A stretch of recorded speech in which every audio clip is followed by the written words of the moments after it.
Behind the radiant smiles and peaceful scenes of Walnut Grove on television lay a harsh reality hidden for decades. This classic family drama not only brought glory, but also sparked ruthless power struggles, money, and fame. Hi. And right now, wheat's selling for just around 75 cents a bushel. How much money is that? Unfair contracts, coercion from the upper echelons, and irreconcilable conflicts plunged the star-studded cast into a long series of tragedies. Their decision to leave wasn't simply a change of roles, but an escape from a dark and gloomy corner. What unvarnished truth led them to give up the spotlight? When NBC began airing the first episodes in 1974, the series' phenomenal success quickly transformed the cast from unknown names into sought-after stars across America. All right, everybody, come on! Come on, let's settle down. Who's it?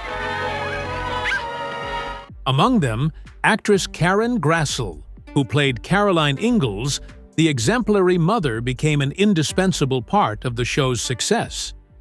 Nevertheless, behind the enthusiastic public reception and consistently record-breaking commercial revenue, the reality of internal income revealed a vast disparity.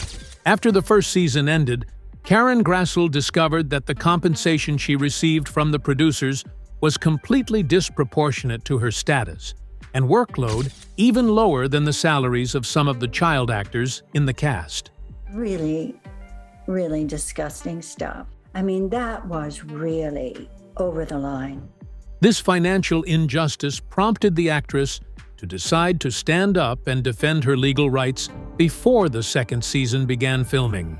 In formal negotiations with the management, Karen Grassel frankly demanded a salary increase to standardize the value of her labor in relation to her contribution to the show. Faced with this demand, Michael Landon, who was both the lead actor and the executive producer with ultimate power on set, flatly refused. The reason given by the producers at the time was that the character of the mother Caroline did not possess enough fame or media appeal to receive higher treatment from the national television network. The deadlock in salary negotiations quickly escalated into a series of cold, systematic retaliations on set in subsequent seasons. With absolute power in his hands, Michael Landon began drastically reducing Karen Grassel's screen time and dialogue in new episodes. Caroline Ingalls' role, once that of a family breadwinner, was gradually relegated to the background, becoming a faint shadow appearing only in minor scenes and having little impact on the main storyline. Beyond the pressure of being restricted in screen time, the working environment surrounding the actress was also besieged by heavy psychological pressure, stemming from the isolation of the male production team. Behind the camera, Michael Landon frequently used lewd and demeaning jokes right before her scenes began, creating extreme tension that challenged the limits of a professional artist's endurance. The constant pressure from work and the decline in self-esteem pushed Karen Grassel's personal life into a serious crisis. To cope with mental exhaustion and prolonged psychological trauma, she turned to alcohol as a temporary escape, although the actress later made a personal effort and successfully overcame her addiction around 1977. By 1982, as the 8th season of the series was nearing completion, the actress realized she no longer had a reason to remain in an environment that had deprived workers of even the most basic respect. Her decision to officially withdraw from the role of Caroline Ingalls was a decisive declaration to protect her personal honor after nearly a decade of dedication. Karen Grassel left the Prairie to return to her passion for theater and began to voice her support for women's rights movements. The departure of this exemplary mother left a huge void in the hearts of the audience and became the first shot that triggered waves of resistance from other members of the cast. The invisible pressures from the script and the stifling atmosphere of the film set began to spread, directly impacting the next generation of actors in the series. The resistance of the children. The oppressive working environment didn't stop with the adult generation, but began to spread and directly affect the youngest actors in the series. For Melissa Sue Anderson, who played Mary Ingalls, the character's development gradually became a heavy psychological burden as the script progressed. The writers continuously thrust this character into a series of devastating tragedies, from losing her sight and facing the pain of a miscarriage to witnessing the death of her first child in a raging fire. These overly heavy and repetitive psychological events not only exhausted the young actress, but also created a major impasse in her artistic creative direction. Melissa Sue Anderson herself gradually felt her career development was confined within the pre-existing melodramatic formula of television series. Besides the pressures of the script's content direction, the behind-the-scenes atmosphere among the younger generation also contained deep rifts and isolation. In the closed space of the studio, Melissa Sue Anderson chose a completely isolated lifestyle, refusing to establish friendships or socialize with the other young members of the cast. This coldness and somewhat arrogant attitude created a significant distance, especially in the prolonged and tense relationship with her on-screen sister, played by Melissa Gilbert. By 1981, as production of the 7th season neared completion, Melissa Sue Anderson decided to make an official announcement of her withdrawal from the series' permanent cast. This decision was made after she realized that the character Mary Ingalls offered no further opportunity for innovation other than continuing to endure the predetermined tragedies. In a later in-depth interview reflecting on her career, the actress candidly stated that she could no longer tolerate appearing merely to cry or remain motionless in scenes, and that the production team's lack of ideas was the core reason for her departure from the show. This departure marked a major turning point in the on-screen structure of the Ingalls family, coinciding with another personnel crisis on the villainous side. Around the same time, in 1981, Allison Arngrim, who played the feisty and most hated Nellie Oleson, also faced significant turning points that would determine her future. Unlike her colleagues who were exhausted, Allison Arngrim found in this villainous role a powerful source of mental energy to help her overcome the deep trauma of past abuse in her personal life. Nevertheless, this balance was disrupted when the writers decided to take a drastic step in the 7th season by forcing Nellie to marry and completely change her personality into a meek, submissive woman. This domestication inadvertently stripped away the character's unique sharpness, turning a powerful villainous role into a bland, unappealing character. The dissatisfaction with the content quickly combined with direct conflicts of interest regarding economic interests during the contract renewal process between the actress and the television network. The network insisted on maintaining the old remuneration terms, refusing to offer a salary increase commensurate with the contributions and commercial impact that the role of Nellie Oleson had brought to the show over the years. The mass exodus of key young actors shook the very foundations of this hit television series.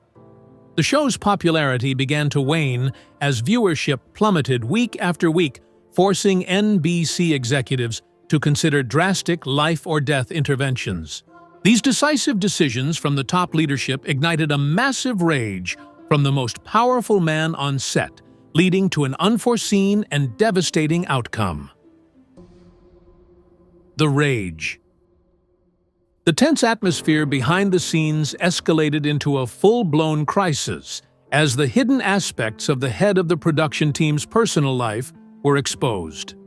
Between 1982 and 1983, a shocking scandal erupted on set when Michael Landon developed a romantic relationship with Cindy Clerico, a young makeup artist who had just turned 18. This quickly led to a tumultuous divorce that severely damaged the media and completely shattered the image of a virtuous and exemplary father that the actor had painstakingly cultivated in the public eye.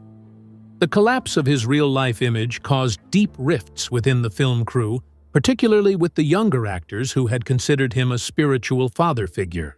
Melissa Gilbert, who played his daughter Laura Ingalls, was deeply shocked by her mentor's change of heart and decided to sever all personal contact with him for many years afterward. Emotional rifts and the departure of key personnel pushed the series into a precarious situation as viewership plummeted dramatically. Faced with the harsh realities of the commercial world, NBC's management made a decisive decision in 1984, silently canceling production without any formal call or written notification to Michael Landon.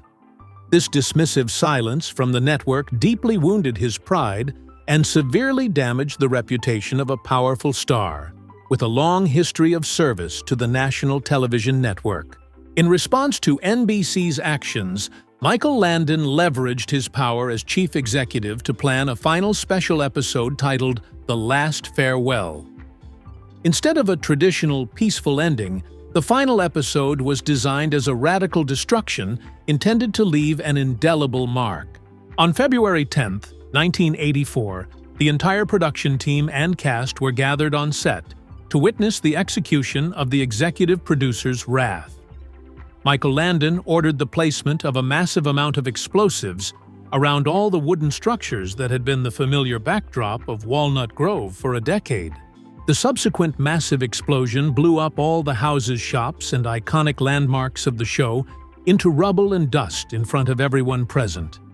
The production team publicly stated that this devastating act of detonation was to fulfill their obligation to restore the land to its original state, according to the terms of the original contract. Nevertheless, the Hollywood press and those involved clearly understood that this was a decisive act of retaliation directed straight at NBC's leadership. By completely leveling the physical setting of the film, Michael Landon effectively shut down the network's ability to reuse the Simi Valley studio for other commercial projects or future spin-offs. The disappearance of the small town from the screen marked a definitive end to a glorious era of television, leaving a profound sense of shock for those who had been involved. The smoke from the explosions dissipated over the desolate Simi Valley, closing the chapter on the long-standing feuds and power struggles between the creators and the television operators. The cast sadly left the ruined set to pursue new paths in their careers, carrying with them memories of joy and sorrow from a long journey. Nevertheless, none of them could have foreseen that their years of selfless work on that land had inadvertently triggered an invisible death sentence that would haunt them for decades to come. The Curse That Stole Lives. The film's on-screen ending couldn't close the silent but devastating consequences stemming from the very filming location. In the final years of the project, the appearance of young actress Shannon Doherty as Jenny Wilder breathed new life into the gradually declining storyline. For Shannon Doherty, the opportunity to work with Michael Landon was not only a major milestone in her burgeoning career, but also helped her establish a good working relationship with the powerful director. The screenwriter and executive producer always held her innate talent in high regard, turning the set into an ideal launching pad to bring the young actress's name deeper into the Hollywood film industry. Nevertheless, neither Shannon Doherty nor the entire film crew at the time knew that their arduous work at the desolate Big Sky Movie Ranch in Simi Valley, California, had inadvertently led them into a terrifying biological trap. Later, environmental investigations and widely published medical records revealed a dark truth about the film set's geographical location. The Simi Valley Ranch is situated in a precarious geographical location less than 15 miles downstream from the Santa Susana College Laboratory. It was the site of a major nuclear reactor core meltdown in 1959, releasing large amounts of toxic radioactive material such as cesium-137 and strontium-90 into the atmosphere and surrounding groundwater. For a decade of outdoor filming, the entire production team, from directors and actors to post-production staff, were constantly exposed to highly toxic soil dust and water sources, without any protective measures or medical warnings from authorities. The deadly silence of this radioactively contaminated land silently sowed deadly diseases into the bodies of those present. The devastating consequences of this exposure began to erupt into a series of deaths from cancer, with unusually high frequency within the film crew. In 1989, actor Victor French, who played Isaiah Edwards, the Ingalls family's close friend, became the first victim when he died suddenly from rapidly progressing lung cancer. Just 2 years later, Michael Landon himself received a medical death sentence when doctors diagnosed him with terminal pancreatic cancer. The powerful director who possessed robust health collapsed rapidly and breathed his last just 3 months after his diagnosis at the age of 54, leaving fans worldwide in profound shock. The list of casualties continued to grow in 2010 when actor Merlin Olsen, who played Jonathan Garvey, died of mesothelioma, a type of cancer directly linked to exposure to environmental toxins. Tragedy from the past struck the final victim of the younger generation on July 13, 2024, when actress Shannon Doherty officially passed away after nearly a decade of bravely battling breast cancer that had metastasized to the brain. The passing of this talented star at the age of 53 not only brought to an end a life full of energy, but also completed the tragic list of those who dedicated their youth to the cursed Simi Valley. The successive deaths of key figures in the production team permanently altered how posterity perceived a work that claimed to heal the souls of millions of viewers.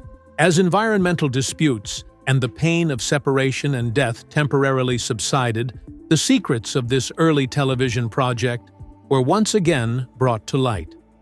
To understand the root causes of all the rifts and extreme choices of the characters, one must revisit the earliest pages of the project's archives, where a kingdom of fame was just beginning to take shape. The origin of the glory. All the upheavals, salary conflicts, and even the bitter departures of the renowned cast ultimately stemmed from the very foundation of power established in the project's early stages. Before the series officially began filming in 1974, the pre-production process witnessed a fierce artistic confrontation between two core figures.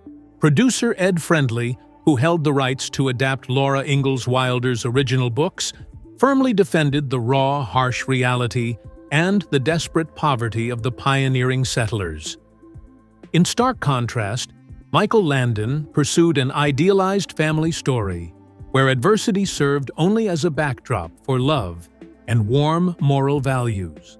This fundamental conflict quickly ended with a stern ultimatum from Michael Landon forcing Ed Friendly to completely step back and relinquish all ultimate decision-making power to him. By removing his co-founder, Michael Landon officially seized control of the three most crucial roles in the production: lead actor, executive producer, and director of most of the films. Behind the scenes of peaceful countryside scenes, Michael Landon established a high-intensity work discipline with strict appearance requirements for the child actors. He demanded that the costumes of the younger generation always maintain a fixed shape, even making maximum use of overhead camera angles to maintain the innocent, childlike image of the characters for as long as possible in front of the television cameras. This extreme imposition was not limited to technical aspects or character design, but also permeated the general atmosphere behind the scenes of the early seasons. Accounts from the technical staff and post-production members of that era confirmed a daily habit of the executive producer to cope with the immense work pressure. Michael Landon frequently mixed large amounts of vodka into his coffee during filming to mask his increasingly severe alcohol addiction. The consequences of this stimulant abuse were erratic tempers, subjective and imposed decisions, and an overshadowing power that enveloped the entire creative space of the cast.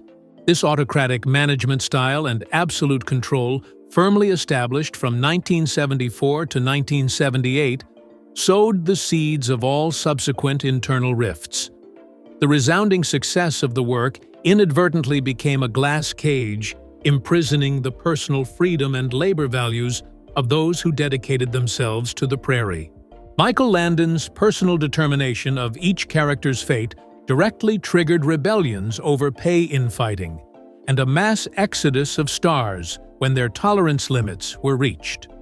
The dictatorial nature of this on-screen father figure is the universal key to explaining why a seemingly perfect entertainment kingdom crumbled in the ashes of resentment and belated death sentences from its environment.